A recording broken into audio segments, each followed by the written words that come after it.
আসসালামু আলাইকুম। হিন্দু ভাই ও বোনেদেরকে জানাই নমস্কার। অন্য অন্য ধর্মের জাতি ভাই ও বোনেদেরকে জানাই আদাব। আমি তান্ত্রিক বড়ুয়া আজকে শত্রুকে অসুস্থ বান মারার যে নকশাটি নিয়ে আপনাদের মাধ্যমে উপস্থিত হলাম, যেটি আপনারা আমার স্ক্রিনে দেখে বুঝতে পারতেছেন। নকশাটি হলো শত্রুকে অসুস্থ বান মারার নকশা। যাদের শত্রু আছে তাদের এই নকশাগুলোর দরকার, যাদের শত্রু নাই তাদের এই নকশাগুলোর দরকার নাই। তাদের কাছে নকশাগুলো হবে ফালতু। কারণ যার ঘাও তার ব্যথা। আপনার যদি কোনো হাড়ের ব্যথা হয় বা আপনার পাও কেটে যায় বা আঙুল কেটে যায়, তখন কতটুকু ব্যথা লাগে সেটা আপনি বুঝবেন, এটা অন্য একজন কিন্তু বুঝবে না। যেমন ধরেন যাদের শত্রু নাই তারা কিন্তু এই সমস্যাগুলো বুঝবে না, যে আসলে শত্রু থাকলে কত জ্বালা, শত্রু যে কত ক্ষতি করতে পারে, শত্রু যে কত ভয়ঙ্কর রূপ ধারণ করতে পারে। আসলে যাগো শত্রু নাই তারা এই সম্বন্ধগুলা বুঝবেন না। যাদের শত্রু আছে আমি তাদের কথাই বলি। আপনার যদি কোনো শত্রু থাকে, শত্রু যদি দিনের পর দিন আপনার ক্ষতি করতে থাকে, আপনি শত্রু থেকে বাঁচার উপায় খোঁজেন, শত্রুকে অসুস্থ বান মারার চিন্তা ভাবনা করেন, নকশাটি আপনার জন্য খুবই উপকার পরীক্ষিত। তাহলে আপনি কি করবেন? যখনই আপনাদের এই শত্রুগুলো থাকে, শত্রুরা দিনের পর দিন আপনার ক্ষতি করতে থাকে, শত্রুর জ্বালা বাড়িঘরও না টিকতে পারেন, তখনই আমাদের চ্যানেলটি সাবস্ক্রাইব করুন, লাইক করেন, আপনাদের বন্ধুদের সাথে ফেসবুকে শেয়ার করেন, সর্বপ্রথম ভিডিও ছাড়লে আপনারা পাওয়ার জন্য।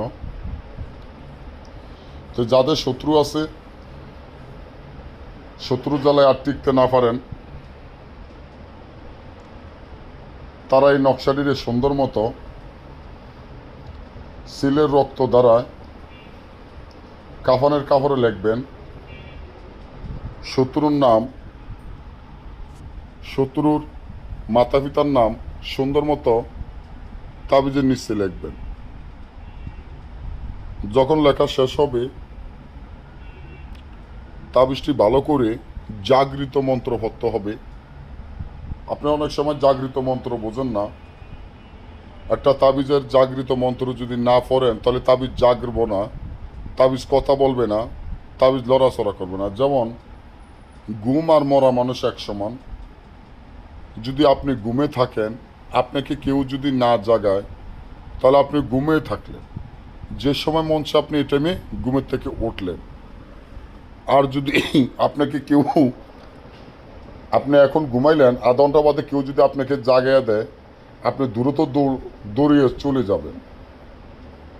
ঠিক তেমনি তাবিজগুলো মরা থাকে, যদি কোনো সময় জাগে তাহলে কাজ হবে, যদি না জাগে তাহলে কাজ হবে না। তার জন্য তাবিজগুলো জাগৃত করে কাজ করতে গেলে তাবিজগুলো সম্পূর্ণ আপনার জাগৃত করে নিতে হবে।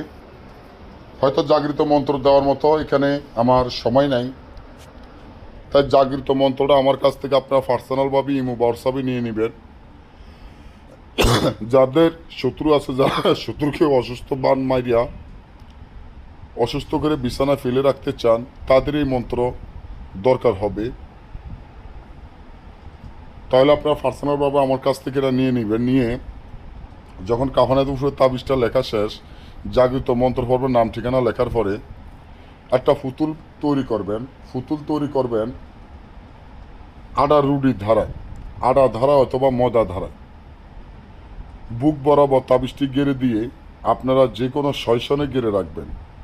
যেই শয়শনে দেখবেন ফিরফা মাকড় ফোক ফারকা আছে বেশি, যখন ফোকে ফারকে ফিরফা যখন ময়দাগুলো খাওয়া শুরু করবে, পুতুলটা খাওয়া শুরু করবে, আপনার শত্রু ধীরে ধীরে ধ্বংস হয়ে এবং অসুস্থ হয়ে বিছানায় পড়ে থাকবে। তবে ছোটোখাটো বিষয় নিয়ে কাজগুলো আপনারা করবেন না, এটা আপনাদের কাছে আমার অনুরোধ, আপনাদের যে কোনো কাজে যে কোনো বিষয় নিয়ে আমার স্ক্রিনে দেওয়া নম্বরে যোগাযোগ করতে পারেন। এটা আমার ইমো বা হোয়াটসঅ্যাপ আছে। বা আমাদের থেকে যদি আপনার গ্যারান্টি সহকারে বড়ুয়াদের থেকে কাজ করে নেন, আপনার তো রাঙ্গামাটি বা বান্দরবনের বড়ুয়াদের সম্বন্ধে জানেন, আমরা গ্যারান্টি সহকারে কাজ করে থাকি।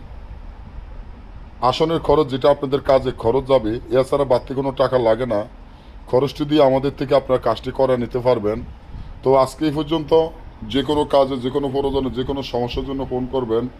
সবাই ভালো থাকবেন, আমার জন্য দোয়া করবেন। ধন্যবাদ।